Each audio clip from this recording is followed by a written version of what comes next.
Karamogi tarik 22 dwe mar ang'wen higa mar 2024 nitiere wang' sama ayudo weche manyien e chenro mar Migagwe Mesa makawo weche manyien, weche mwasebedo kawaluni nyakaramogi matimore pacho ka ndige lak sechegi madhi nyime kod timore to kod mago mabende ne osetimore. Magi weche maomiyo pek.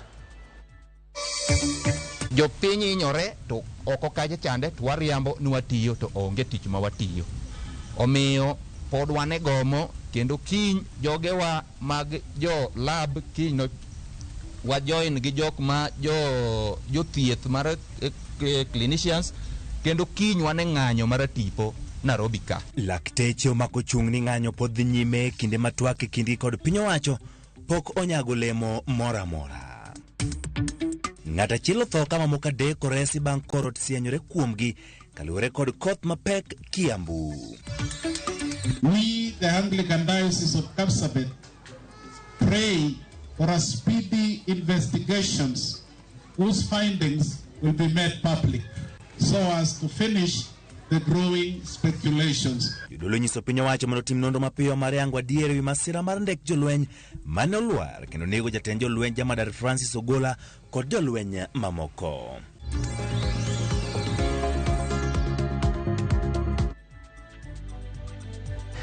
Nyakaramogi erokamano kuom hero Ramogi TV. Parni onyo tudre kaka piyo namba en 2-3-6 e YouTube, Facebook kaachiel kod X mar Ramogi TV. Wago mbaka e weche mabiro bedo ka keloni gi lak sechegi. Nyinga Ochieng' Emmanuel. Bed kode chakruok nyaka giko. Riwruoge adek mag jochiw thieth kamoting'o lakteche, jochiw thieth mag clinical officers kod laboratory officers mag jogo matimo pimo koni pod ng'anyo dhi nyime nyaka jo piny owacho chopie winjruok kodgi. Riwruok mar lakteche mag KMPDU kod pod nitie weche adek mapok gichopo e winjruok kod piny owacho kamoriwo chudo mag lakteche mag interns, odiochieng' makiny clinical kod lakteche mag matimo nonro to kod pimo bago ng'anyo maduong' Nairobi.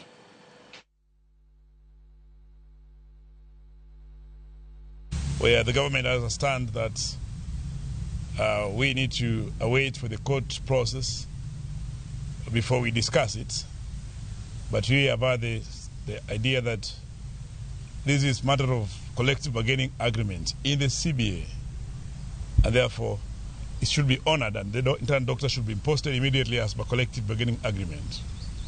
So that's the point of departure on that thing. And therefore this morning we were meeting with the religious leaders, particularly for us as KMPDU. We want them to pray to soften the stance and the hearts of the government, because the issue of internship is quite critical to us. Otamore luongowa to oko kacha to wacho kaka en osendikonwa barupe kokwayowa oboke moko monego bed ni waterone, to oboke go wan barupe no ero pok wayudo. Koro ne wawacho na kumicha nyiswa ni to barua mane ndikonwa ni ng'amo no mane miyo barua ni mondo gik midwaro go wakelni wachni watieki.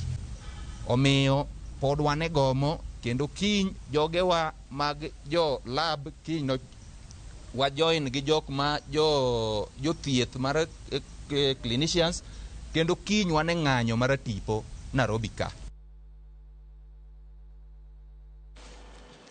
Ka owa dhi nyime nyakaramogi gi weche ma opogore gi mago mag thieth, en ni Laktar Donald Mogoi orwak e apis kaka jatend migawo mar thieth e kaunti ma Nyamira. Nyasi mar sidho Laktar Donald ne otim e apis mar gavana ma Nyamira Amos Nyaribo. Okawo kar Bernard Maina mosebedo komako tich e migawono e yor kojolo kuom dweche 7. Gavana orwako Donald kauko ni en gi geno ni migawo mar thieth mar kaunti no koro bidhi nyime yo makare e lwete. Gino ma Donald okoni dhi timo gi chuny achiel.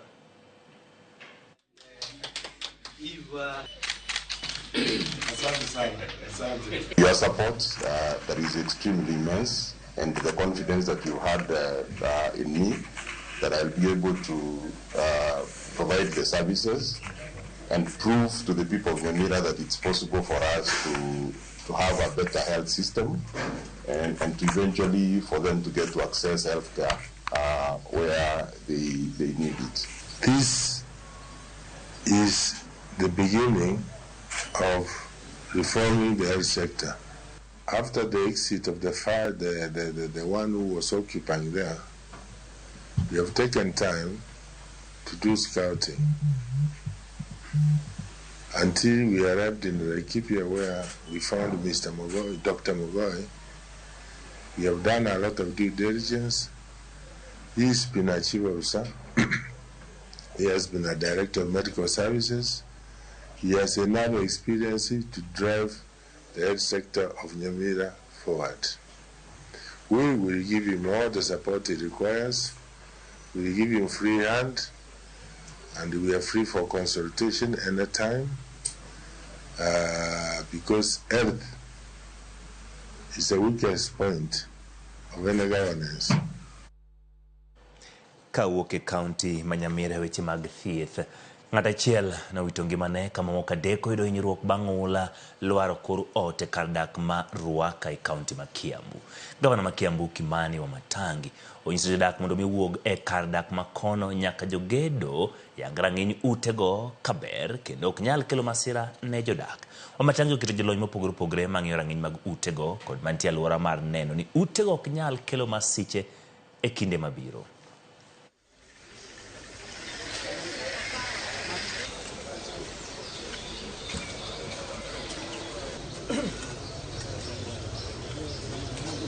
Nataka niwaulize kwa heshima, lakini pia ni amri ya kwamba hakuna mtu hata mmoja mwenye atarudi kwenye nyumba ile block na hii block mpaka tumalize ukaguzi na tuweze kupatiana barua ambayo inaonesha ya kwamba hiyo nyumba ni salama kwa mtu kuishi. Na kwa hivyo nitapeana mkasa ya kwamba tutapatiana masaa mawili. Kama kuna vitu ambazo ni za muhimu ziko hapo ndani, tukiwa hapa kabla tujatoka, ile vitu yako ambaye ni salama, ambaye unafikiri ni ya muhimu kutumia, unaweza kutoa na kutumia. Nyakoromogi kaunti pod wantiere weche motenore kod koth mapek machwe to kod oula masani kwako gwenge mathoth e pacho ka. Koth madhi nyime gi chwe e kod gwenge ma pacho ka medo daro familia mathoth e kar chiemo bura ma Karachuonyo e kaunti ma Homa Bay ka okinyi ma kawuono. Familia moingo 100 e location ma Central Karachuonyo ne ulo daro kendo riwore gi jowetegi masani ojote kambi bang' kane pi oula osedarogi. Jogo modak e kuonde ma oula thoro dare ji bende imedo kwa mondo yie omany kuonde ma ginyalo resore ma kik giriti oula manyalo kelo negi masira kaluwore gi koth ma pod chwe pacho ka. Jafwambo marwa e kaunti ma Homa Bay Ali Abich miyowa ler mathoth ewi wach. Otieno ma piro wuok kawuono ne omedo kelo pek ne jodak mawuok Central Karachuonyo mane pi oula omwomore madonje mieregi. Familia go ne ochuno mondo res kod yiedhi e utegi masani koro pi olworo ma oketo diere kaluwore kod koth mapek manochwe alworano. Ka jogo manoresi miechgi okinyi ma kawuono ne oter Simbi Dispensary kama koro gi jote ka kwand jogo masani koro jote kambi no ingo 300 bang' oula darogi e miechgi. Pi osetemo ka chandowa kabisa gweng' mar Kugembo. Wan mana Simbi kata sani pi opong', moni golo mana gi yiedhi, moni golo mana gi ngai, onge kaka gibi, onge kaka gitim. Wasayo kendo wakwayo gi Roho ma Nyasaye ni konywa uru, wan kodu nwagonu kura. Lep wadhi, chambwa mane wan go matin bendo dhi, kaka watimre onge, an chiliel, oda bomukore, konywa uru. Waonge rieko mwanyalo gedo go. Oganda go makoro medo dhungore kambino bende sani odong' nono ka mwandugi mag udi kod jambgi bende pi oula mane omonjogi e mieregi ne oyweyo ma odhigo ka thoth utegi mag dak bende pi oula oseruombo piny. Wan gi chandruok mar pi. To wakwa sirikal gibarnwa pi. Ka gibaronwa pigni to wanyalo konyore.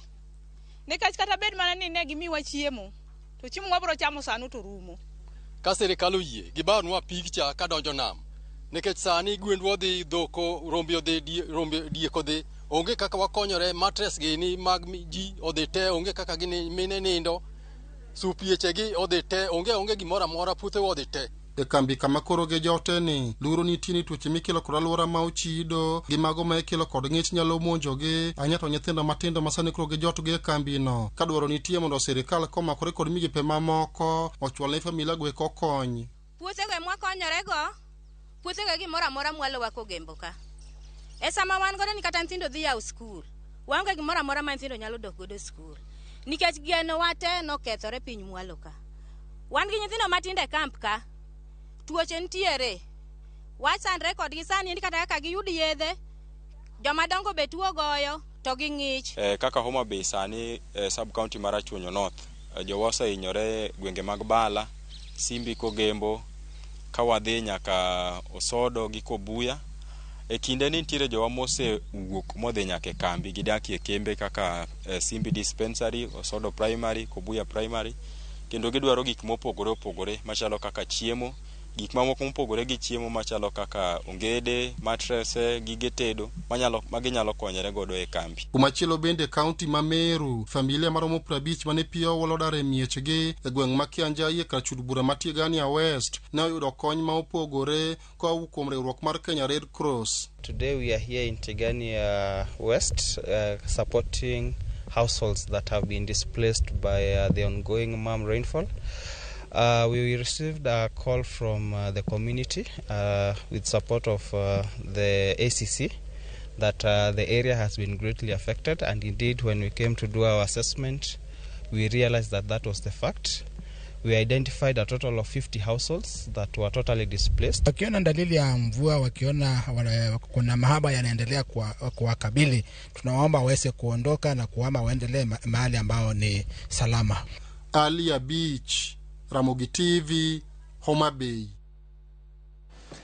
Kawadhi nyime ng'ata chielo witongi mane kama moka par kod abirio resi kod kweth maidendo ni multi-sectoral emergency manor kama ula thoro kele masiche kamoro ni Syokimau Mavoko mabende yudore kaunti wa Machakos. Bad migawo mochung'ne kedo kod masiche matuka poe kaunti wa Machakos kod riwruok mar Red Cross ne oreso ji 17 mane chiegni nime ula ma Athi River mane opong' bang' koth mapek chieng' ngeso ne chwe mane otieno.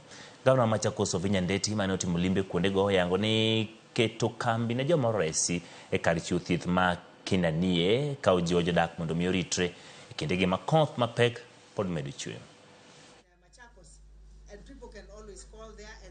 Tumekuwa na shida mingi hapa kuanzia 3D mahali watu walikuwa maji imeingia kwa nyumba, tumetuma matingatinga zetu huko zimefungua hizo mitaro, maji yameanza kupita. Na sio hapa tu peke yake, ukiangalia toko huko kwingine ndani kulikuwa na shida mingi sana, lakini ile shida kubwa sana ilikuwa hapa. Watu walikuwa katikati ya mito. Nilitoka asubuhi, nikitoka nikakutana na one of our village managers, akaniambia kuna shida mingi. In fact nilikuta maji iko karibu na barabara na nikawaambia tafadhali watoe kuambia watu watoke huko ndani ya maji wakuje pande ya juu, na wakakuja watu, timu yote ya county, national government. Tumefanya kazi pamoja na Red Cross, tumejaribu vile inawezekana. Ni hao tu watu mumeambiwa kwa juu ya roof, na I've also spoken to the director, akaniambia watajaribu kama inawezekana, lakini sasa ile report tunapata kutoka huko kwa ground wanasema maji imepungua na hawaoni shida, lakini hatuwezi kujua usiku kutanyesha aje. So we will keep on talking to them and also see what is it that we can do. Obila marapaya gwenge Narok yangu ni ji auchielo witongi magie masira marapaya kama moka biro do hinyruok marache masicha paya mane otimore odhiambo manyoro e apaya maduong' ma Narok kochomo Mulot. Kaluwore gi lipot mar obila, masira no otimore bang' nyamburko aina mar Toyota Sienta mane dhi e gwenge mag Mulot tumore kod nyamburko aina mar Subaru Forester mane ochomo Narok. Ji 5 ne witongi magi kanyo ka ringre mag ji no tere kar kano ringre man Narok Referral Hospital kito timne gibero. OCPD man Narok John Mumanyo kwa jogo mariembo mondo beda kiche kindeni makoth pod medo chwe pachoka.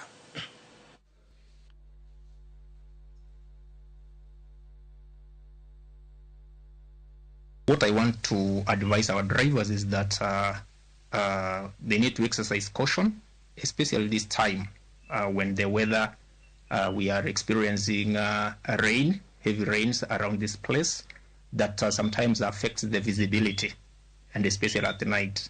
They must exercise a lot of caution when driving so that we can avoid some of these accidents that are making us lose lives of our people.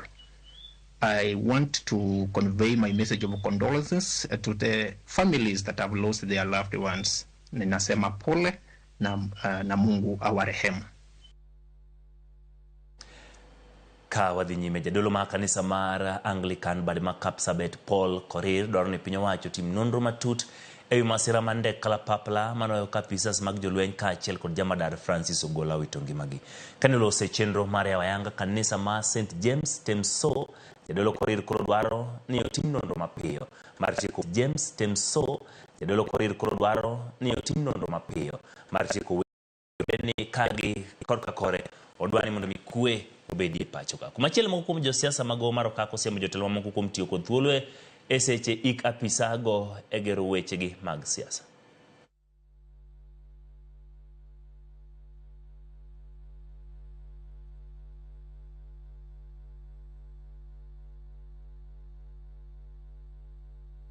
We, the Anglican Diocese of Kapsabet, pray for a speedy investigations whose findings will be made public so as to finish the growing speculations. But we say, may their souls rest in eternal peace and may God comfort this land and nation. Kuwauliza viongozi wetu wa kisiasa. Nimeona wengine walikuwa wanatumia hiyo nafasi kujaribu kusukumia propaganda na uvumi ya uongo kwa ajili ya hiyo tukio la hilo mambo ilifanyika mahali pale. Tuipatie serikali nafasi yake ya kufanya uchunguzi ili tujue kiini kilichosababisha hiyo ajali ya ndege. Mimi nataka niulize wale viongozi, tutafute ile agenda nyingine ya kusema ndio tuweze kuwa popular, but we cannot be dancing on the graves while the families are mourning. Jariemb ndege mane oyudo masira kendo jolweny 10 otho George Benson Kabi Kagondu ne oyudo hinyruok mar wich kaluwore kod masirano. Min mare Mary Wambui wacho ni wuodeno nowito ngimane e kinde mane oyudo thieth. Kanyola kod libamba mage ne oyango kaka jal mane jahera kaka Bui majegni 30 ibiro kete kare mogik maywe gweng ma Kamien, Laikipia. Oyo chien dhako kod nyithindo 3.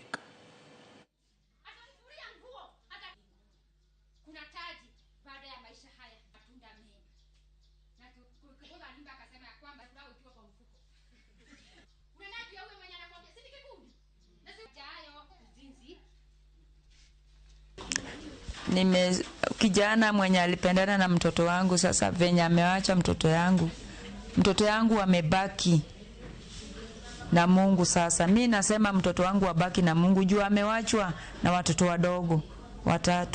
George ni wale watu wako very humble kwa kila mtu, hata hakuangalia standard yako ama nini, na hungeweza kusema ati George ni major juu alikuwa mtu very humble. George, tumepoteza George akuwa na miaka mdogo sana 29, ambaye kufika 29 na unakuwa meja ni kasi alikuwa amefanya, na kulingana vile mimi najua George alikuwa hana him kwenda juu zaidi. So we tried to get all the information from friends, colleagues. That's the time we were told that George had a cut at the face. There was a deep cut. He was uplifted to hospital, but he didn't make it. The gap is big because George was a family man. At 29, he acted like a father of 40 years. He was a family man. He loved the family. Ya kwa Ramogi, erokamano kuom medo kete Ramogi TV e chenro mar migago wadhi nyime kod mi weche manyien ma otimore pacho kaendi pinje ma oko to kod mago ma waluwo. Nitie jogo maloso koda kendo ni mondo mi yang ni gin jomage manena gi lak sechegi. Erokamano ng'at malungre ni Evans Engineer Wood Orongo wacho ni Chieng' Manuel anene achiel kachiel kantiere gwenge mag Kakamega. Erokamano Josephine Okore kantiere Migori wacho ni weche manyien chopo ne yo makare chenro mar migago mar Ramogi TV. Debbie Apondi wachone na kaintiere gweng magu moje boma ma Nairobi. Erokamano Debbie kuom kete Ramogi TV. Soja Abdul Otieno kantiere Kindu Bay wacho ni en bendo Chieng' Manuel weche manyien chopo na yo makare gi saa 7. Erokamano Soja Abdul Otieno. Emily Nyathi Ochieng' wacho na mos ne baba gi kane Kisumu jaduong' Samuel Ochieng' en bendo kete achiel kachiel Ramogi TV. Mimi Ototo Muod Ruth kaintiere Kisumu bende erokamano kuom kete kandi. Brandon Ogola kaintiere Ambira aneno otema erokamano kuom kete Ramogi TV. Victor Opio ka intiere Lakisama in bende wacho ni en achiel kachiel ka intiere Lakisama kendo weche manyien e chenro mar migago chopo ne makare. Kenny Godwin kantiere Nairobi in bende ayudo ote mari. Linda Lynn wacho ni amos ne mama gi min gi Monica ka entiere Seme. Erokamano Linda kuom kete Ramogi TV. Mesha Kodhiambo ka entiere Mbalany Marongo wacho ni piny wacho timie nonro mapiyo e weche motenore kod masira mar ndege. Erokamano Mesha Kodhiambo ka entiere Rongo. Duncan Oluoch ka entiere Mathare 4 wacho ni Chieng' Manuel pod wakuyo. Erokamano Daninto Dante Duncan Oluoch kuom kete kaendi ka achiel kod ng'at ma iluongo ni Jacqueline Olo ka entiere Nairobi en wacho na yo makare. Jacqueline wacho ka ni weche mag thieth gin mago mnego mak motegno serikal otim mapiyo. Erokamano Jacqueline Olo. Victor Pio aseneno ote mari kanyo. Erokamano Meraba Kinyi ka intiere pinje ma oko mag Saudi Arabia wacho ni Ramogi TV miyo ing'eyo weche matimre pacho ka intiere. Erokamano Merab kuom kete ka achiel kod Winfrida mabende asesomo kaendi nyinge to kod jog mabende aneno ka waloso godo kaendi to kod Achieng' Nyar Chris kantiere gwenge mag Kisumu bende wacho ni Chieng' Manuel aneni e makare. Erokamano nyakwana Ramogi kik dhi mabor pod wantiere kod mathoth mwaikoni e chenro mar migago.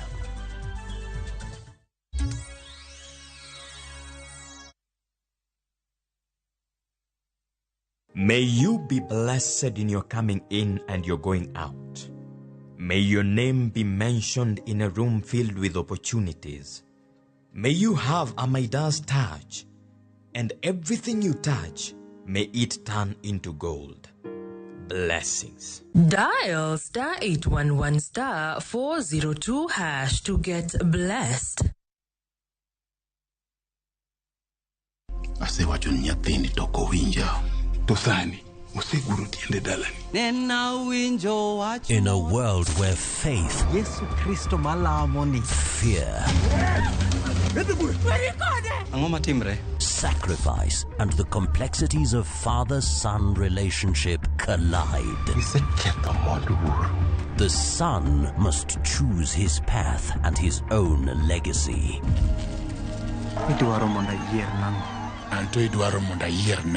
Watch this emotional and riveting story of Dennis in Where the River Divides. Watch the best content on the go only on Viusasa.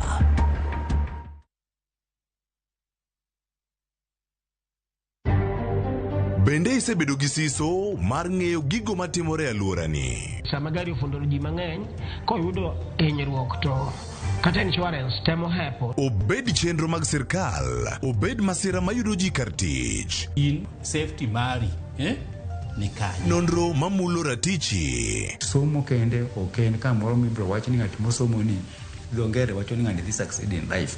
Wuok tich ka wuok tich. Iro curriculum design uchenj e chenro mar rameny piny saa 1:30 otieno. Wan oganda luo nyaka wakoro waneni to be wanyalo bedo gi kembni. Nyise oganda jo Kenya gimonjo be ni giwinjo kuomi. Ka ikelo ni gi Lydia Okeyo. Nyakoro ngajo ng'ato mar rameny piny. Chik bye.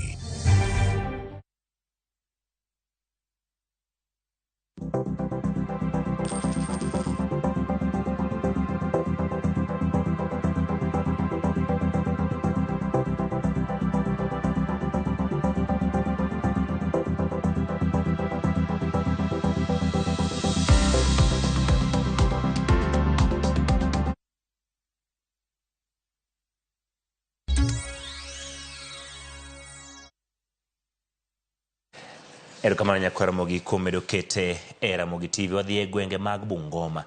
Jotend Azimio County ma Bungoma oseo piny owacho kuom tiyo kod mwandu mag jopiny e yo marach. Kendo timo tije ma ok kony jopiny, kamano biro ndalo machuok bang' jalup jatend piny Dorcas Gachagua timo limbe ne mond liete kar chung od bura ma Bumula.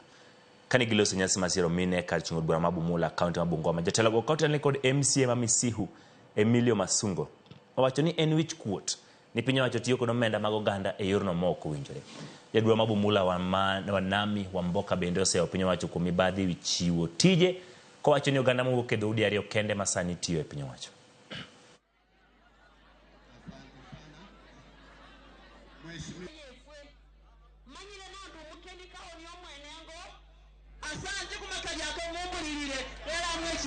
Embu wakaunda barabara 59 kilometers. Ikaenda Kericho wakaunda barabara 41 kilometers. Inakuja hapa kwetu, Murkomen anakuja ako na bahati mimi sikuwa. Anakuja hapa kuambia watu wetu ati yuko barabara kilomita 6 peke yake. Mulituambia vitu vitatu mkichukua uongozi. Kiwanda mpya Nzoia mtatupa. Mlipe wafanyikazi, mlipe wakulima. Fanya hivyo. Na kama haiwezekani, wachana na sisi. Hakuna mtu atakuwa rais milele, wachana na sisi. Serikali zinakuja na zinaenda. Tutapata serikali ambayo inaangalia maslahi ya watu wetu. Hawa wamama na baba ambao wameketi hapa hivi wako wanaumia sana kwa ajili ya watoto wao ambao wanaenda shule. Watoto kila siku wanalia kwa maana nyinyi mnapokaa katika ile meza mumechelewa kututolea basari ili tuweze kulipia hawa wamama na wababa watoto wao. Ogaima dun bura ma Safina Jimmy Wanjigi oseo piny owacho kuom sand ma jodak ma Ndabibi kale gwandruok madhi nyime wilo maromo e Kalifa Beach ma Naivasha. Jadwa ma Naivasha Jane Kihara wacho ni jatend piny owacho William Ruto ong'iewo lono manen mar jatend piny machon Moi kod Benjamin Kipkulei ka Wanjigi osingo kedo ne ratich jodak makono. Wanjigi omedo wacho ni piny owacho onego oluor chik mar doho mar golo apisas mag obila ma korito lono ka burano pod nitie doho kendo rito ng'eto. The fortunate thing is that if you heard what the Mheshimiwa had said, Jane Kihara, she said that this property was bought through a man called Benjamin Kipkulei. And Benjamin Kipkulei had a case in court with the Ndabibi people last year, a case with which he lost. He lost that case. He could not prove ownership. This land is owned by the Ndabibi people, so we're helping them in their court cases. That's why we've come for Thanksgiving. We managed to get a lot of cases removed, and we got many people out of remand, and we are helping them with their court cases. We are also helping them in the cases of making sure that nobody can come and take their property. And this is Ndabibi. We intend to do that all over this country because we still believe in the rule of law, some of us. And we expect those in authority to obey the orders of the court. We are here just to support and to kind of be solid. We are looking for solidarity as our people are being oppressed at the ground. And we need to tell them that what has been going on has not been very good. It has really oppressed them both emotionally and physically. And we believe that with this team, we have the Gema, Wado, the Mount Kenya jurist, the media, and every other person who is supporting us. We are sure to win this battle. Jatend migao mar rito kwe ma iye Ngire Kithure Kindiki ojiwo dwaro mar dhi nyime gi apedha mag bunde mantie lwet ji e tok chika kayo mar kedo kod rochruok mar arita kwe ma okwako Kenya to kod gwenge mamoko ka Kindiki nolosi kinde romo mar chole telo e lwedo mamoko e kar gige lweny mar Regional Center on Small Arms and Light Weapons RECSA. Kane yango di piny Kenya ni tiere kod mwandu maloso gige lweny manyasani kaachiel kod pinje mag Afrika. We in this part of the world have a challenge to find ways of comprehensively and permanently eradicating illicit trafficking in small arms and light weapons, because I am persuaded that minors the instability that small arms and light weapons are causing in our region. Africa is the next frontier for the civilization of the world. Kaudhi nyime weche mag pur ni jopur e kaunti ma Nyamira Juma mondo mi odonjre pur mar avocado market kod has kod fuete mano bende kaka chiel kuom yo bero yuto margi. Kane loso chenro mag golo puonj ne jopur e kadak ma Nyansiongo mayudore Burabu, jatend migawo mapur e kaunti no Alice Manoti osingo ne jopur kuonde uso e pinje maoko. Jopur bende misingo mar omenda mar konyogi e bero weche mag pur mar avocado.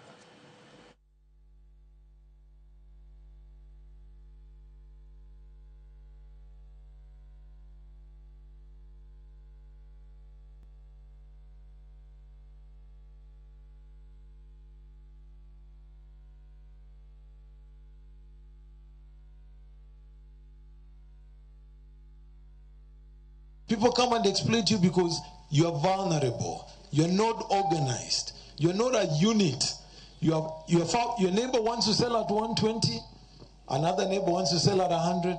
Another neighbor wants to sell at 150. The Polish government, tulikuwa nao, wakasema they want to sign an agreement with the governor Nyamira, wachukue avocado directly kutoka Nyamira. The county has a total of 2,100 hectares and avocado, with an average yield of 14 tons per hectare per year, translating to about 5 billion Kenya shillings income for last year.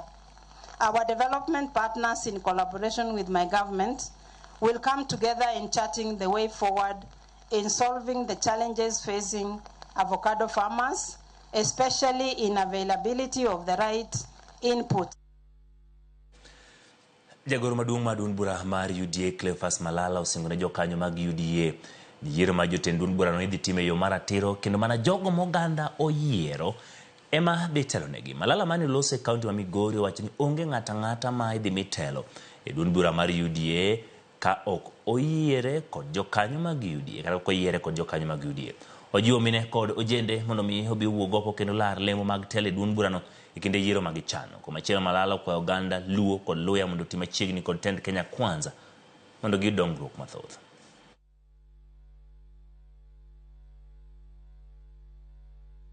Sisi kama chama cha UDA tumesema tunataka tuwe chama cha kwanza Kenya nzima kufanya uchaguzi kutoka kwa polling center kuenda paka kule juu.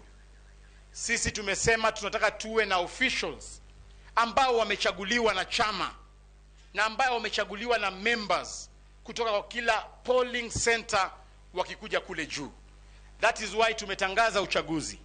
Tukasema kutoka tarehe 26 tutakuwa na uchaguzi kwa kaunti zetu. Tukifika mwezi wa August tutakuwa na uchaguzi hapa Migori. Hatutaki wale viongozi ambao wanajiweka katika viti.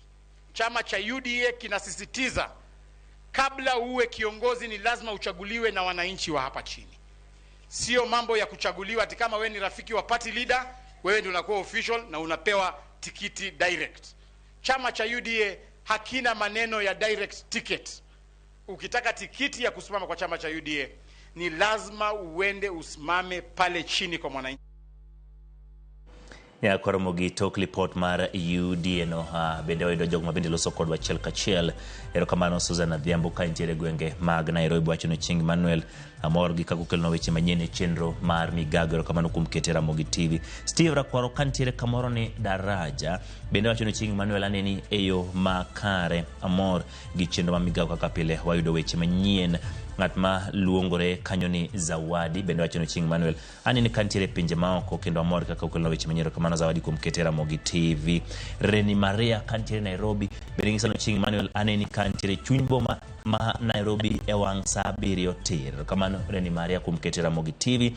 Martha Osore ka intiere Homa Bay wacho ni koth to chwendi kendo ohula ema chando ji. Erokamano Martha Osore ka intiere gwenge mag Homa Bay. Alicia Berry bende wacho no Ching Manuel ni ka intiere gwenge mago mag Athi River ka antiere tich kaka pile Ageno Ramogi TV. Erokamano Alicia Berry kuom kete kaendi. Liz Odera ka intiere chuny boma ma Nairobi Moi Avenue. Emmanuel wachwado tich to waneni eyo makar kamano Lizodera kuom keto Ramogi TV. Evelyn kantiere gwenge mag Migori bende wacho ni Ramogi TV. Sheri Achieng kantiere Rodi Kopany bende ngisano ting Manuel antiere gwenge mag Rodi Kopany kendo aneno weche manyien mag migago. Linda Lino wacho ni amos ne min gi mano Monica ano to kod Wilfrida Obiero. Erokamano Linda Lin kuom ote machal kamano. Claire Knight wacho ni en beno na kaintiere gwenge mag Ugenya Sidindi kendo mor gi weche manyien nyoro nya giyudo welo e county ma Siaya. Kamano Kivali kuom keto Ramogi TV wacho ni mos ni mama Lucy Orinda ka entiere Ugenya Sidindi. Erokamano kuom keta kanyo. Maureen Sewe nena ka entiere Kabuoch mano county ma Homa Bay. Kamano Sewe Maureen kuom kete Ramogi TV. Mosna mama Lilian Miteshi ka entiere Umoja 2 mano Ivy Nicole mabendo kete Ramogi TV gi elak seche gi gintiere jogo mabende nenwa gi elak seche gi in gi thuolo nyaka kora Ramogi mar loso kodwa kendo oronwa oteni obedo gi thuolo mar mondo wasomne oganda ka achiel Jesse Mosambenwa Lucia min Isaya ka entiere kora Ramogi bor wadwa ntiere ko thoth mabende wa ikoni gi lakteche kata kamano nyisa ni wadhi nyime kod report mwakelonu ka wadhi nyime donjo weche mag lakteche kinde mang'anyo mar lakteche donjo odiochieng' mar 40 e pacho ka. Jokanyo ma sekta mar thieth e kar dak ma Nyaribari kaunti ma Kisii oloso thieth manono ahinya to ne jodongo e kaunti man kod tuoche mopogore opogore. Thieth ni obagi kuom ndalo adek mabende chiwo chenro mag thieth ne jodak bura mayuak ni piny owacho winjo motiek ng'anyo mar lakteche madhi nyime e pacho ka.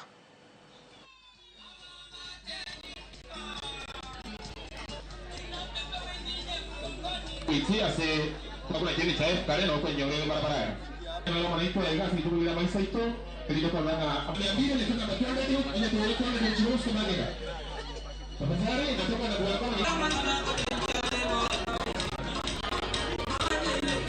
kwa Zoezi hili limeendelea tangu jana.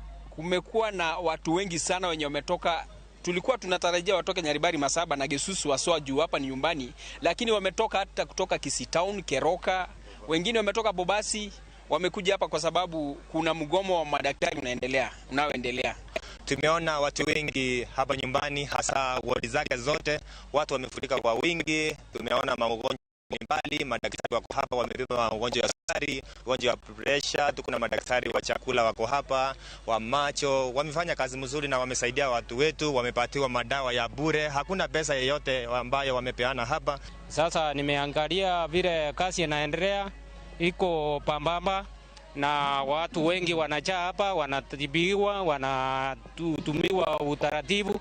Sasa kitu nitasema hata department zote za Kisii wameingia hapa sauli ya mgomo wa madaktari. Kawuok e weche mag ng'anyo mar lakteche weg kembe ochiwo ler ni medruok mar osuru kaachiel gi idho mar nengo mar loso mwandu e pacho ka e gino ma osechwalo malo nengo mag mwandu ma jopiny tiyogo.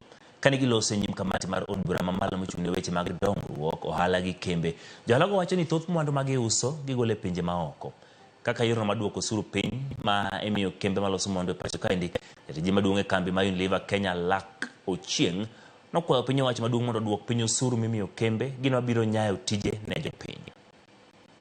We discussed very much in the session there. One of the big challenges we face overall is overall competitiveness of the Kenyan market versus the rest. And this is essentially driven by some of the regulatory environment that we operate in, the tax environment that we operate in, and also when we benchmark and compare ourselves with the region, but most critically with the rest of the world as well. What kind of incentives are we not giving out that probably our leaders are giving out, making us to become an underdog in this particular sector? There we had a very booming area known as industrial area. Today, once you walk around industrial area all the way to Nyanyuki Road, you find a totally empty area where you cannot imagine what's happening. All the towns there are empty. And then our big question is, what is not working? Rowere mowuok e kaunti ma Samburu ojiw mondo oti kod pok margi kar donjo yore njore kaka kuom jamni mosebedo kakelo gwandruok e oganda riembo dak e kaunti no. Magi biro bang' tuke mag laro kombe mag gavana ma Samburu Lati Lelelit. Gavana Lati yango ni nitiere pogruok mane oneno kuom rowere mane tugo tukego. Kawach makamano bende ne osilbedo kod senator ma kaunti no Steve Lelegwe ma katimbe mane doloch e tukego mimich moting'o kombe, lep tugo kod omenda maching.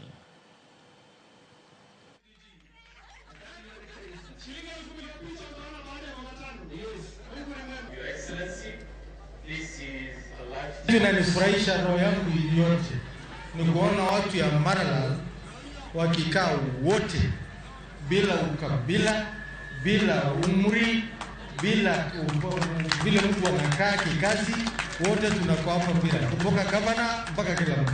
Hebu mjipigie makofi. And I want to promise you the people of Samburu, kila mwaka Mungu atatujalia tuungane hivyo hivyo hapa. Tunafurahi kwamba kuna wale ambao pia wametumwa kuja kuona talanta yao. Tunashukuru national government ama wale ambao wanahusika na hayo. Wasione Samburu peke yake iko na maneno zingine ambao tunasikia ya kupigana ama ya bandits. Pia tuko na vijana wetu ambao wanaweza kukimbia, tuko na vijana ambao wanaweza kucheza darts, wale ambao wanacheza football kama vile mliona.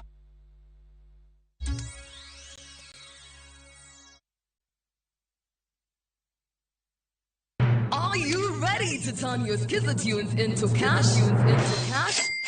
Dial *487 *3#. Choose your favorite Skiza tune, confirm, and enter to win big. 50k daily, 100k monthly, and the grand draw of 1 million Kenya shillings. Each time you download Skiza tune, you support our local talent as you increase your chances of winning big. All SMS alerts are from Skiza Citizen, and lucky winners will be contacted from 0709 767 000. Skiza tune, Skiza chapa. Terms and conditions apply. Win big in seconds. Shabiki nikajaribu mara ya kwanza nikaweka shilingi 100. Kaliwa hiyo 100 nikasema nikakufa moyo. Hii mara ya 4 nikaweka shilingi 100. Kaona napanda yapanda ikafika 500,000. Nikamusisha msichana wangu mkubwa. Akaniambia, "Daddy, toa hiyo usiache, toa." Nikasema wacha tu niendelee tu kucheza. Ndio ikafika 1.4. Nimefurahi, yani hata nimeona ni Mungu tu. Kuna mali nilikuwa nimeshikika ma school fees hivi. Alafu na mjengo wangu kidogo ambao nilikuwa nimeuanza. Avieta ni iko sawa kabisa. Kochonjo. Avieta ya Shabiki.com inakupa the biggest multiplier in Kenya. Shinda up to 50,000 times your stake. Yani ukiweka stake ya 100 bob, ndege ipeperuke, unashinda 5 million within seconds. Not for persons under the age of 18. Shabiki.com is authorized and regulated by BCLB license number 359.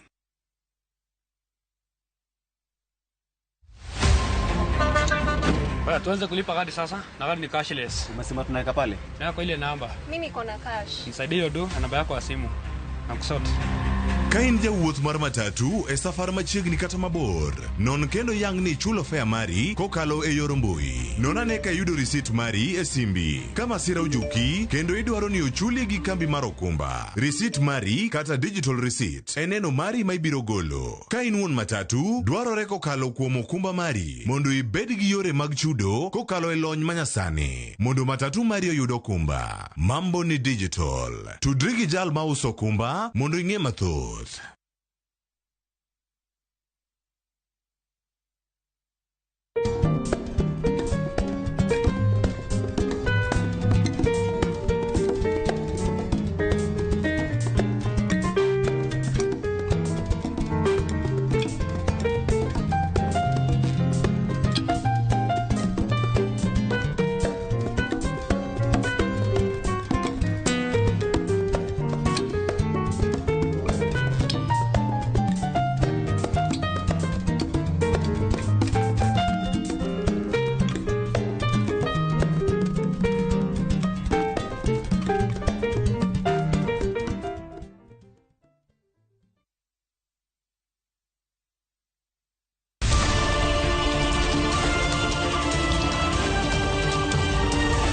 koro torugi mage. Weche manyien. To chuny mbaka en nyiero, ywak kod muodo lak. Matwak kod duond jopiny. Nyakora Mugia Jong machiegni neno weche manyien. Ma en Rupiny kod mbaka oromo. E Ramogi TV.